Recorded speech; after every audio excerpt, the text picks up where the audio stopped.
Final year cardiovascular system medicine 1 का topic है और बहुत इंपॉर्टेंट टॉपिक है। इस इंपॉर्टेंट टॉपिक में एक्चुअली आपकी पूरी फाइनल ईयर का इवन वाइवा भी हो सकता है और थ्योरी के अंदर यहां से आपके 2 SCQs और 7 MCQs आपके प्रॉफ के अंदर आते हैं मेडिसिन 1 के पेपर के अंदर। नाउ द क्वेश्चन इज कि हमने इसको करना कैसे है। सबसे पहला काम जो आपने जाना है वो क्या करना है, मेडिकल ग्लोब से आपने पीडीएफ डाउनलोड करना है। उनकी मार्किंग का पीडीएफ है कि कौन से इंपॉर्टेंट टॉपिक्स हैं और कौन से लेस इंपॉर्टेंट टॉपिक्स हैं। तो आपने मेडिसिन 1 का वो पीडीएफ डाउनलोड करना है और उसके मुताबिक फिर आपने बुक लेनी है। कौन सी बुक्स हैं आपके पास, इरफान मसूद पे मार्क करने हैं, जो स्टार्स हैं, जो इंपॉर्टेंट है उसके अकॉर्डिंग आपने वो कि ये इतना इंपॉर्टेंट है, ये टॉपिक इतना इंपॉर्टेंट है। पहले इरफान मसूद पे पूरे कार्डियोवास्कुलर सिस्टम की आपने मार्किंग कर लेनी है।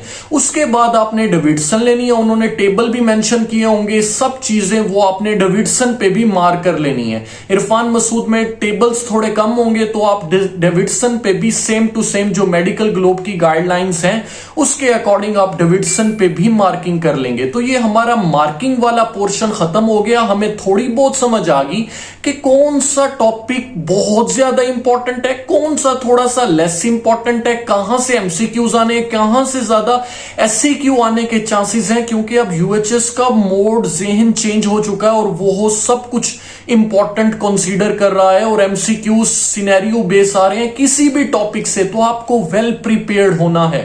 मार्किंग करने के बाद आपने लेक्चर्स पे आना है। सबसे पहले हम चलते हैं स्केची मेडिसिन की तरफ और फाइनल ईयर में देखना है कौन कौन सा हम लेक्चर्स में जाएंगे, ठीक है, और थोड़ा सा वेट करेंगे। इसके बाद हमने स्केची इंटरनल मेडिसिन। अब हमारे सामने पूरी इंटरनल मेडिसिन की स्केची ओपन हो जाएगी और इसमें हम देखेंगे कि हमारे लिए इंपॉर्टेंट क्या है। अब मैं आपको बताता हूं स्टेप बाय स्टेप कि आपने लेक्चर्स कौन से सुनने हैं। तो शुरू करते हैं। सबसे पहले ये देखें, कार्डियोलॉजी चेस्ट पेन है, ये आप में डिफरेंशियल का ये आपने सुनना है।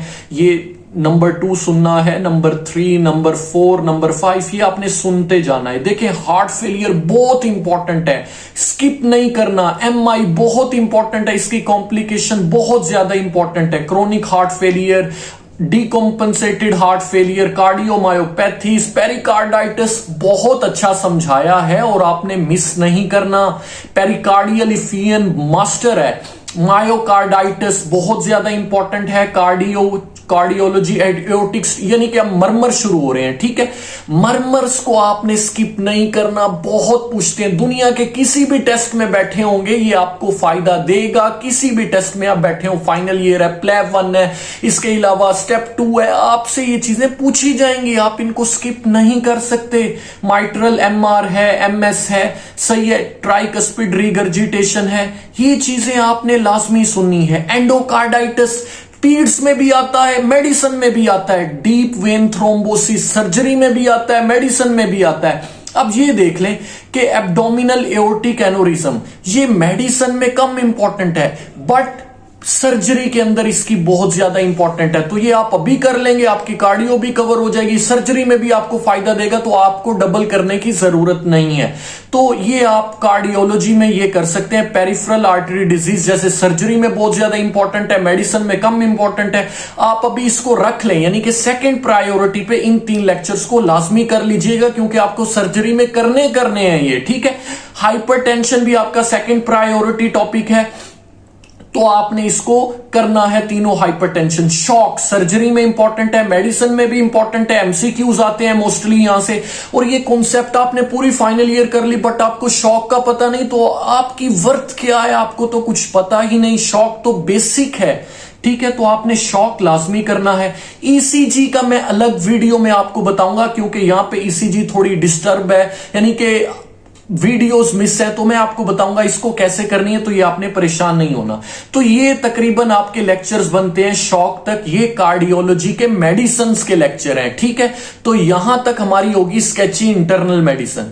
अब हम बात करते हैं स्केची 4th ईयर की। वहां से भी आपको कुछ करना पड़ेगा, क्योंकि मैं आपको उसकी रीजन भी साथ में बताऊंगा वो टॉपिक आपको क्यों करने हैं। हम कार्डियो में आएंगे 4th ईयर की स्केची में, और इसमें आपको दिखाता हूं, देखें इस्कीमिक हार्ट डिजीज। असल में इश्यू क्या है, एमआई बहुत ज्यादा इंपॉर्टेंट है, तो इसकी पैथोफिजियोलॉजी 4th ईयर के अंदर बहुत उम्दा तरीके से दी हुई है। एमआई आपको जिंदगी में करना ही करना है। अभी आप बेशक ना करें, पार्ट 1 में आप दोबारा खोल के बैठे होंगे, एफसीपीएस का हो, एमडी का पेपर हो, किसी भी पेपर हो, आपको करना है। ये अभी कर लें, फायदा है। जिंदगी में करना है। अगर थोड़ा सा फाइनल ईयर के बाद अगर आप कुछ करने का इरादा रखते हैं, तो ये एमआई का, ये आपको पता हो, जैसे ये स्टेबल, ये बेसिक है, और वहां पे बेसिक से शुरू करके, यानी कि उनको पता होता है, ये इन्वेस्टिगेशन करके, इसको ट्रीटमेंट भी पता होगी, जरा इससे डेफिनेशन सुन ले, तो ये एमआई को हम स्किप नहीं कर सकते। ठीक है, एमआई, उसकी एंजाइना, और उसके बाद एक्यूट, तो एमआई की ये बहुत पैथोफिजियोलॉजी है, लाजमी कर लीजिएगा इसको। जब आप मेडिसिन सुन के आएंगे, पैथो पे आएंगे, तो आपके लिए बहुत ईजी होगा। ठीक है, उसके बाद हम देखते हैं कि और इसके अलावा क्या करना है। हार्ट फेलियर आपने नहीं करना। यहां पे मायोकार्डियल और पेरिकार्डियल डिसऑर्डर्स में हमने कुछ नहीं करना। ठीक है, हाइपरट्रोफी कार्डियोमायोपैथी यहां पर दिया हुआ है। अगर आपको वो मेडिसिन, स्केची मेडिसिन में ना मिले, तो आपने यहां से कर लेना, दोनों सेम वीडियोस हैं। ठीक है, स्केची मेडिसिन में अगर हाइपरट्रोफी कार्डियोमायोपैथी ना दिया हो, तो आपने पैथो से कर लेना है। ठीक है, लेक्चर में, क्योंकि ये पीड्स में इसका एक दफा क्वेश्चन आया हुआ है, और इसका मेडिसिन के अंदर भी क्वेश्चन आता है। पास्ट एससीक्यू की बात कर रहा हूं, जो कि आया हुआ है। ठीक है, वेल्व्यूलर डिसऑर्डर की अगर मैं बात करूं, तो एक डिसऑर्डर मैं आपको कहूंगा, वो आप देख लीजिएगा, जो कि है अपना ये एक्यूट रूमेटिक फीवर। ये लाजमी आपने करना है, क्योंकि स्केची इंटरनल मेडिसिन के अंदर माइट्रल स्टीनोसिस का टॉपिक नहीं है। ठीक है, एमएस मौजूद नहीं है, तो वो एमएस आपने स्केची पैथ से कर लेना है, स्केची पैथोलॉजी से। इसमें आपकी एक्यूट रूमेटिक फीवर की भी रिवीजन हो जाएगी। ठीक है, इसके अलावा मैं आपको एक और बात बता दूं, कॉन्जेनिटल हार्ट डिजीजेस। ठीक है, इसके 2 लेक्चर्स हैं, ये देखें, 1, 2, ये आपकी पीड्स के अंदर आएंगे, और मोस्टली पीड्स में कॉन्जेनिटल हार्ट डिजीजेस से कोई 90 मरतबा क्वेश्चन आया, यानी कि 90% दफा कॉन्जेनिटल हार्ट डिजीजेस से क्वेश्चन आ जाता है। तो ये 2 आपने लाजमी कर लेने हैं। ये हमारे लेक्चर्स हैं। ठीक है, तो हमारे लेक्चर सिर्फ यहीं तक हैं जो हमने लाजमी करने हैं। उसके अलावा अब मैं आपको बताता हूं, आपने पहले मार्किंग कर ली, स्टेप 1 मार्किंग, स्टेप 2 लेक्चर सुने। ठीक है, आप बेशक 2 लेक्चर सुनने के बाद पहले कहां से रीड करें, इरफान मसूद से। क्यों, वो छोटी बुक है, आप जल्दी कवर कर लेंगे, आप डिप्रेस नहीं होंगे। ठीक है, आपको ज्यादा चांस मिलेगा, आप कहेंगे मैं तो जल्दी आप पहले इरफान मसूद से लेक्चर सुनने के बाद इरफान मसूद से पढ़ते जाए। इवन आप 4 दिन के अंदर पूरा कार्डियोवास्कुलर सिस्टम कर सकते हैं, ये आपकी एफर्ट पे डिपेंड करता है। ठीक है, तो आपने ये सारे के सारे लेक्चर सुन लिए, इरफान मसूद से कर लिया।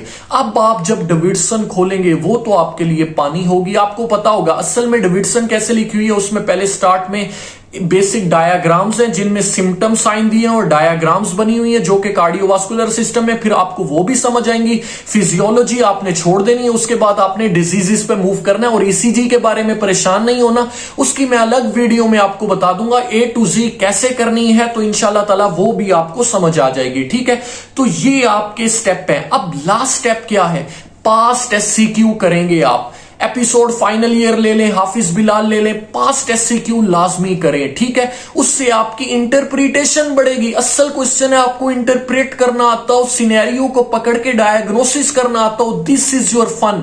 ये आपका कमाल है। अगर आप ये नहीं कर सकते, आपने एससीक्यू करने, उसके बाद एमसीक्यूज करने। एमसीक्यूज कहां से करेंगे, मेडिकल ग्लोब की एमसीक्यूज की बुक बहुत अच्छी है, मैंने की थी। एमसीक्यूज रिपीट भी होते हैं, तो आप क्या करें, मेडिकल ग्लोब की एमसीक्यूज बुक ले लें। देखें उसमें क्या है, टॉपिक वाइज एमसीक्यूज हैं, ये बहुत है। और उन्होंने कीज को, यानी कि जो हम कीज बनाते हैं ना मेडिकल ग्लोब वाले आंसर, उनको भी उन्होंने किसी हद तक एमसीक्यूज की फॉर्म में ऑप्शंस रखे हैं, और काफी रिपीट भी होते हैं, तो आपकी अच्छी प्रैक्टिस हो जाती है।